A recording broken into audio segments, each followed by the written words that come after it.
you're in a different season right now. You cannot keep accepting people back in your life just because you know them in the past, friends, family, or your exes. Now is not the time because you're in a different season. God has you in a different light now, and it's a better version of yourself so you can be better for Him, so you can be better for you, you can be better for the world.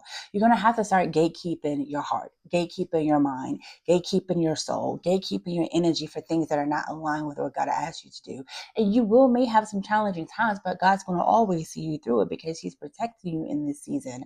And I know a lot of you guys want to answer the call to the ex and answer the call to the friend, but be cautious and have some discernment because now is a time where they didn't treat you right back then, but they see you right because God is putting you in front of your enemies. And now they want to, latch on to who you are, but you've always been that person. They just couldn't be aligned with you because they were either competition with you, they hated you, they didn't like your light, they just didn't like how you carried yourself. And then you may have had some challenging times and fell flat on your face like I've done.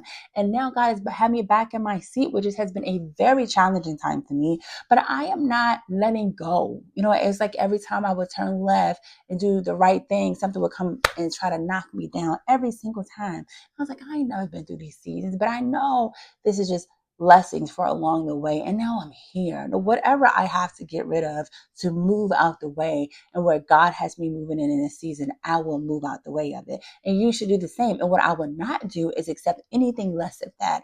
A lot of times when I think of a friend, I think of someone who really reaches out to me, someone who accepts me for who I am. Like I accept people for who they are, flaws and all. Because as long as you have a good character, as long as you are a good person, we can work on anything. But if you don't have good character, and if you're not a good person, you treat people horrible, I can't deal with it. And that's the honest truth. And some people don't like that, but that's just who I am. Because if we're going to ride this wave together as friendships or family or even relationships, we have to have some type of understanding of who we are to each other and then who we are as individuals. So friendships, I take that word very, very seriously because people who talk to me on social media are not my friends. We may be associates, but friendships are really somebody who really checks in on a daily basis or weekly or whatever the case may be, however, whatever works for you. But there's somebody who I know, somebody who I trust, somebody who I can call on in my embarrassing moments. You know what I mean? That's sort of a friend to me. If you don't have that in your life, if you don't have people who are trying to be that for you as you are for them, then you don't need them in your life. But baby, this season is a new season for you. And I just want to make sure that you know that don't answer the call to those who may be coming back to say hello to you because they may be trying to deter you out of the journey that God has aligned with you this season. Don't answer the call. But if you do, make sure you have discernment in the conversation. Talk to you soon.